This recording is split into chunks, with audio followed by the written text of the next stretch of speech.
Break ನಂತರ Karnataka Kurukshetra party ರೌಂಡ್ಸ್ಗೆ ಮತ್ತೊಮ್ಮೆ ಸ್ವಾಗತ. ಕಾಂಗ್ರೆಸ್ನಲ್ಲಿ ಕ್ಷೇತ್ರವಾರು ಒಂದೊಂದು ಕ್ಷೇತ್ರಕ್ಕೆ ಇಬ್ಬಿಬ್ಬರ ಹೆಸರುಗಳನ್ನು ಸಜೆಸ್ಟ್ ಮಾಡಿ ಕಳಿಸಲಾಗ್ತಾ ಇದೆ. ಹಾಗೆ ಬೆಳಗಾವಿ ಲೋಕಸಭಾ ಕ್ಷೇತ್ರಕ್ಕೆ ಕಳಿಸಲಾದ 2 ಹೆಸರುಗಳು ಕಾಂಗ್ರೆಸ್ನಲ್ಲೇ ಇನ್ನೊಂದು ಬಣಕ್ಕೆ ಸಿಟ್ಟು ತರಿಸಿದ್ದಾವೆ. ಇತ್ತೀಚೆಗೊಂದು ಸಭೆ ಮಾಡಿ ಶಾಸಕಿ ಸಚಿವೆ ಲಕ್ಷ್ಮೀ ಹೆಬ್ಬಾಳ್ಕರ್ ಪುತ್ರ ಮೃಣಾಲ್ ಹೆಬ್ಬಾಳ್ಕರ್ ಹೆಸರನ್ನು ಒಂದು ಕಳಿಸಲಾಯಿತು. ಇನ್ನೊಂದು ಡಾಕ್ಟರ್ ಗಿರೀಶ್ ಸೋನವಾಲ್ಕರ್ ಹೆಸರು ಕಳಿಸಲಾಯಿತು. ಇಬ್ಬರ ಪೈಕಿ ಒಬ್ಬರಿಗೆ ಟಿಕೆಟ್ ಕೊಡೋದಕ್ಕೆ ಅಡ್ಡಿ ಇಲ್ಲ.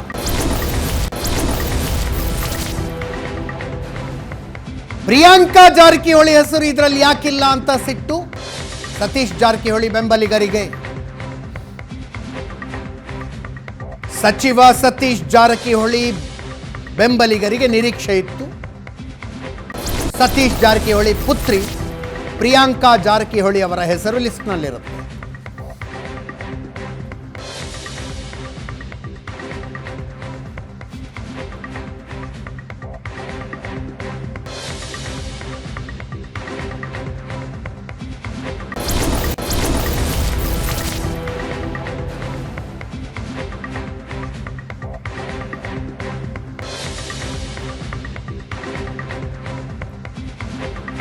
ಒಂದು 10 ಜನ ಆಕಾಂಕ್ಷಿಗಳಿದ್ದಾರೆ. 2 ಹೆಸರುಗಳನ್ನು ಕಳಿಸಲಾಗಿದೆ.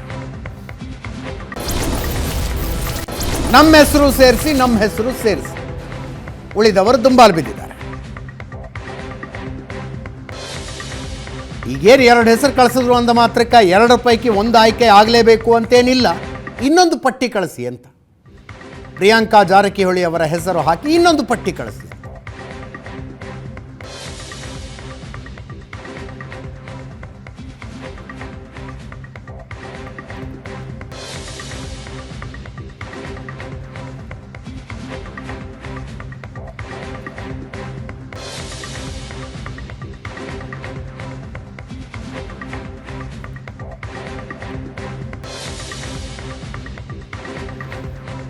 ಸಚಿವೆ ಲಕ್ಷ್ಮೀ ಹೆಬ್ಬಾಳ್ಕರ್ ಮಗ ಮೃಣಾಲ್ ಹೆಬ್ಬಾಳ್ಕರ್ ಹೆಸರು ಮತ್ತು ಡಾಕ್ಟರ್ ಗಿರೀಶ್ ಸೋನವಾಲ್ಕರ್ ಹೆಸರು, ಈ 2 ಹೆಸರುಗಳನ್ನು ಶಿಫಾರಸು ಮಾಡಲಾಗಿದೆ. ಬೆಳಗಾವಿಯಲ್ಲಿ ಕಾಂಗ್ರೆಸ್ನ ಒಂದು ಬಣಕ್ಕೆ ಸತೀಶ್ ಜಾರಕಿಹೊಳಿ ಅವರ ಪುತ್ರಿ ಪ್ರಿಯಾಂಕಾ ಜಾರಕಿಹೊಳಿಗೆ ಟಿಕೆಟ್ ಸಿಗಬೇಕು ಅನ್ನೋ ಬಯಕೆ. ಅವರ ಹೆಸರು ಯಾಕೆ ಹಾಕಿಲ್ಲ ಅಂತ ಜಗಳ ತೆಗೆದಿದೆ.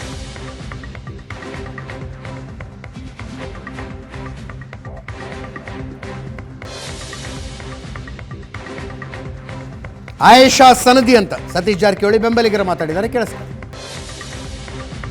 ನಾಯಕರಿಗೆ ಸಿಗಬೇಕಂತ ನಾವು ಬಯಸಿದ್ದೀವಿ.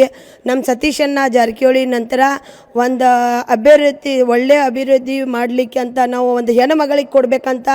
ಯಾಕಂದರೆ ಪದೇ ಬರೇ ಗಂಡು ಮಕ್ಕಳಿಗೆ ಕೊಡ್ತಾರೆ ನಮ್ಮ ಕಾಂಗ್ರೆಸ್ ವತಿಯಿಂದ. ನಮ್ಮ ಕೂಗಿದೆ ಹೆಣ್ಮಗಳಿಗೆ ಕೊಡಬೇಕಂತ. ನೀವು ಎಲ್ಲರೂ ಪದೇ ಗಂಡು ಮಕ್ಕಳಿಗೆ ಕೊಡೋಕ್ಕಿತ್ತು ಒಂದು ಸಲ ಹೆಣ್ಮಕ್ಳಿಗೆ ಕೊಡು ನೋಡಿ, MP ಗೆಲ್ಸ್ಕೊಂಡು ಖಂಡಿತವಾಗಿ ಬರ್ತೇವೆ. ನಾವು ಪ್ರಾಮಿಸ್ ಮಾಡ್ತಾಯಿದ್ದೀವಿ. ನಮ್ಮ ಮಹಿಳಾ ಟೀಮ್ ಕೂಡ ನಾವು ಹೇಳಲಿಕ್ಕೆ ಬಯಸ್ತಾ ಇದ್ದೀವಿ. ನೀವು ಜೈನ್ಸ್ಗೆ ಕೊಡೋಕ್ಕಿತ್ತು ಬದಲೇ ನೀವು ಹೆಣ್ಮಕ್ಳಿಗೆ ಕೊಡ್ರಿ, ಖಂಡಿತವಾಗಿ ನಾವು ಗೆಲ್ಸ್ಕೊಂಡ್ವಿ. 4 ಹೆಸರು ಹೇಳಿದ್ದೀನಿ ನಿಮಗೆ ನಾನು. ಲಕ್ಷ್ಮೀ ಹೆಬ್ಬಾಳ್ಕರ್, ಅಂಜಲಿ ನಿಂಬಾಳ್ಕರ್, ಪ್ರಿಯಾಂಕಾ ಜಾರಕಿಹೊಳಿ. ನೀವು ನನಗೂ ಕೂಡ ನಾ ಕೂಡ ಅರ್ಜಿ ಸಲ್ಲಿಸಿದ್ದೀನಿ, ನನಗೆ ಕೊಡಂತ ಹೇಳಿಲ್ಲ. ಬಟ್ 3ದಲ್ಲಿ ಯಾರೋ ನೀವು 3 ಮಂದಿ ಒಳಗೆ ಪ್ರಿಯಾಂಕಾ ಮೇಡಮ್ ಕೊಡಿ, ಯಾರಿಗೂ ಕೊಡಿ, ಬಟ್ ಹೆಣ್ಮಕ್ಳಿಗೆ ಕೊಡಿ.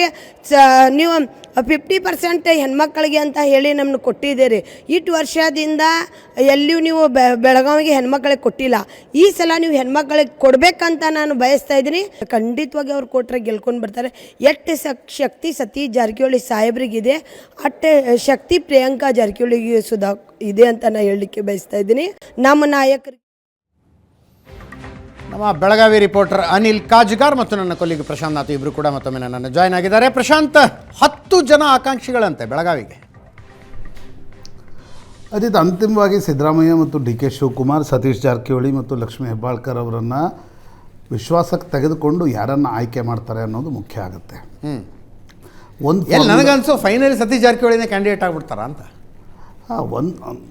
ಅದಾದರೂ ಆಶ್ಚರ್ಯ ಇಲ್ಲ. ಯಾಕಂದರೆ ಒಂದು ಫಾರ್ಮುಲಾ ಪ್ರಕಾರ ಚಿಕ್ಕೋಡಿ ಲಿಂಗಾಯತರಿಗೆ ಕೊಟ್ಟರೆ ಬೆಳಗಾವಿ ಒ ಬಿ ಸಿ ಕೊಡಬೇಕು ಅಂತಕ್ಕಂಥದ್ದು ಇದೆ.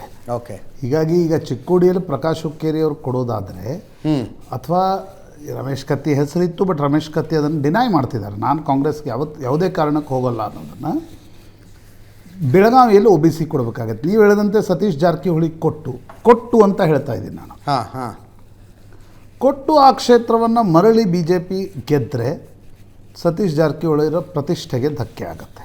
ಹೌದು. ಆ ಕಾರಣದಿಂದ ಅವರು ನಿಲ್ತಾರೋ ಇಲ್ವೋ, ನಾನು ಅವರ ಆತ್ಮೀಯರು ಯಾರೋ ಒಬ್ಬರು ಹೇಳ್ತಾ ಇದ್ರು, ಅನಗತ್ಯವಾಗಿ, ಏಕೆಂದರೆ 98 ಸಿದ್ನಾಳ್ ನಂತರ ಓಕೆ ಆ ಸೀಟನ್ನು ಕಾಂಗ್ರೆಸ್ ಗೆದ್ದಿಲ್ಲ. ಚಿಕ್ಕೋಡಿ ಕ್ಷೇತ್ರವನ್ನು ಕಾಂಗ್ರೆಸ್ ಗೆದ್ಕೊಂಡಿದೆ ಪ್ರಕಾಶ್ ಹುಕ್ಕೇರಿ 2014ರಲ್ಲಿ. ಬೆಳಗಾವಿ ಕ್ಷೇತ್ರವನ್ನು ಮೊದಲು ಬಾಬಾಗೌಡ ಪಾಟೀಲ್ರು, ಕರೆಕ್ಟ್, ನಂತರ ಸುರೇಶ್ ಅಂಗಡಿ ಸತತವಾಗಿ ಗೆದ್ಕೊಂಡು ಬರ್ತಾ ಇದ್ದಾರೆ.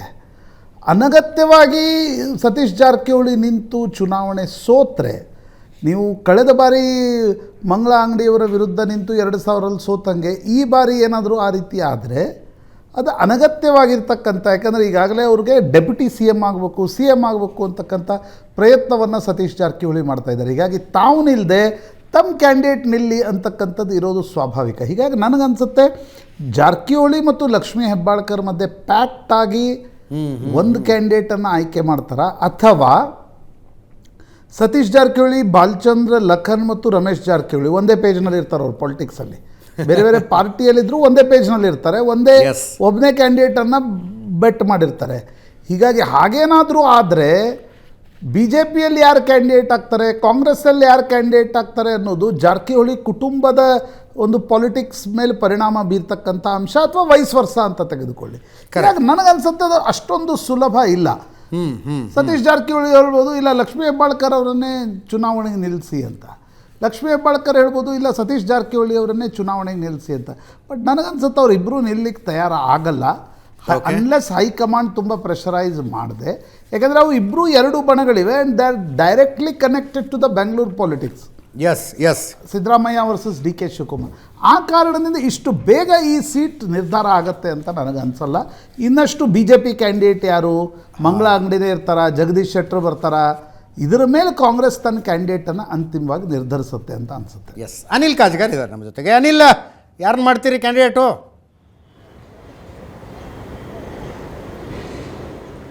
ಅಜಿತ್, ಬೆಳಗಾವಿ ಕ್ಷೇತ್ರಕ್ಕೆ ಈಗಾಗಲೇ ಇಬ್ಬರ ಹೆಸರು ಹೈಕಮಾಂಡ್ಗೆ ರವಾನೆ ಆಗಿರುವಂಥದ್ದು. ಅದರಲ್ಲೂ ಪ್ರಮುಖವಾಗಿ ಸಚಿವೆ ಲಕ್ಷ್ಮೀ ಹೆಬ್ಬಾಳ್ಕರ್ ಪುತ್ರ ಮೃಣಾಲ್ ಹೆಬ್ಬಾಳ್ಕರ್ ಹಾಗೂ ಬೆಳಗಾವಿಯ ಖ್ಯಾತ ವೈದ್ಯ ಡಾಕ್ಟರ್ ಗಿರೀಶ್ ಸೋನಾಲ್ಕರ್ ಇಬ್ಬರ ಹೆಸರು ಹೈಕಮಾಂಡ್ಗೆ ಈಗಾಗಲೇ ರವಾನೆ ಆಗಿರುವಂಥದ್ದು. ಅಧಿವೇಶನ ಸಂದರ್ಭದಲ್ಲೇ ಶಿವರಾಜ್ ತಂಗಡಿಗೆ ಅವರು ಬೆಳಗಾವಿಯಲ್ಲಿ, ಆಗ ಬೆಳಗಾವಿ ಉಸ್ತುವಾರಿದ್ದರು, ಆವಾಗ ಅರ್ಜಿ ಆಹ್ವಾನವನ್ನು ಮಾಡಿದರು. ಆ ಸಂದರ್ಭದಲ್ಲಿ ಬೆಳಗಾವಿ ಕ್ಷೇತ್ರಕ್ಕೆ 10 ಜನ ಆಕಾಂಕ್ಷಿಗಳು ಅರ್ಜಿಯನ್ನು ಸಲ್ಲಿಸಿದರು. ಹೀಗಾಗಿ ಈಗ ಇಬ್ಬರ ಹೆಸರನ್ನೇ ಅಲ್ಲಿ ಹೈಕಮಾಂಡ್ಗೆ ಕಳಿಸಿರೋದು ಕೂಡ ಇತರೆ ಅರ್ಜಿ ಆಕಾಂಕ್ಷಿಗಳಲ್ಲೂ ಕೂಡ ಆಕ್ರೋಶಕ್ಕೆ, ಅಸಮಾಧಾನಕ್ಕೆ ಕೂಡ ಕಾರಣವಾಗಿರುವಂಥದ್ದು. ಇತ್ತ ಸೋನ್ವಾಲ್ಕರ್ ಅವರು ಜಾರಕಿಹೊಳಿ ಕುಟುಂಬದ ಫ್ಯಾಮಿಲಿ ಡಾಕ್ಟರ್ ಆದರೆ ಇತ್ತ ಹೆಬ್ಬಾಳ್ಕರ್ ಜೊತೆಗೂ ಕೂಡ ಆಪ್ತರಿದ್ದಾರೆ. ಅವರ ಹೆಸರನ್ನು ಕೂಡ ಸತೀಶ್ ಜಾರಕಿಹೊಳಿ ಹಾಗೂ ಲಕ್ಷ್ಮೀ ಹೆಬ್ಬಾಳ್ಕರ್ ಇಬ್ಬರು ಕೂಡ ಸೂಚಿಸಿದ್ದಾರೆ.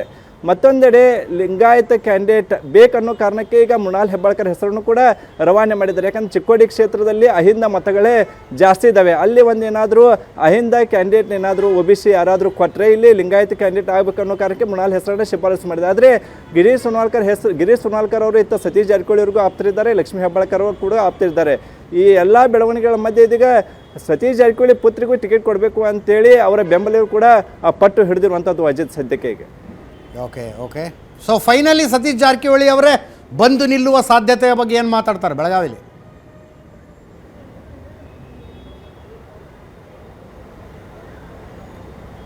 ಕಳೆದ 2 ತಿಂಗಳಿಂದ ಸತೀಶ್ ಜಾರಕಿಹೊಳಿಯನ್ನು ನಾವು ಬೆಳಗಾವಿ ಮಾಧ್ಯಮ ಪ್ರತಿನಿಧಿಗಳು ಕೇಳಿದಾಗ ನನಗೆ ಹೈಕಮಾಂಡ್ನಿಂದಲೂ ಆದೇಶ ಬಂದಿಲ್ಲ ಮತ್ತು ನನಗೆ ಆಸಕ್ತಿ ಇಲ್ಲ ಅನ್ನುವಂಥ ಹೇಳಿಕೆಯನ್ನು ಸತೀಶ್ ಜಾರಕಿಹೊಳಿ ಅವರು ನಿರಂತರವಾಗಿ ನೀಡ್ತಿದ್ದಾರೆ.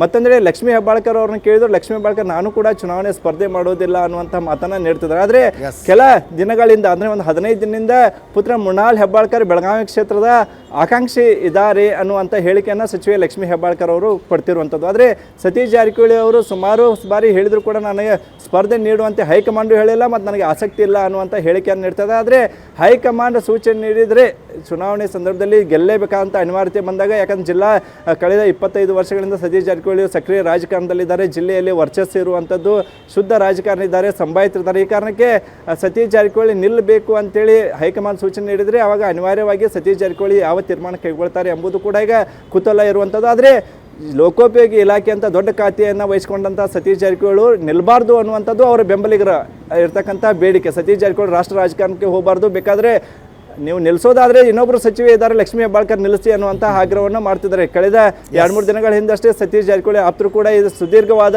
ಪ್ರೆಸ್ ಮೀಟನ್ನು ಮಾಡಿದರು.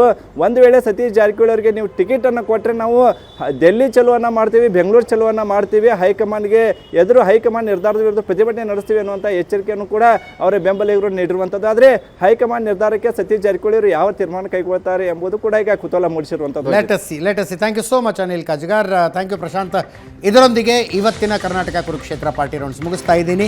ನೇರ ದಿಟ್ಟ ನಿರಂತರ ಸುದ್ದಿಗಾಗಿ ನೋಡ್ತಾ ಇರಿ ಏಷ್ಯಾನೆಟ್ ಸುವರ್ಣ ನ್ಯೂಸ್.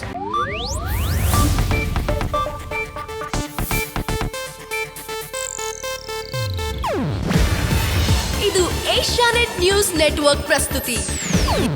ನೀವು ನೋಡ್ತಿದ್ದೀರಾ ಏಷ್ಯಾನೆಟ್ ಸುವರ್ಣ ನ್ಯೂಸ್.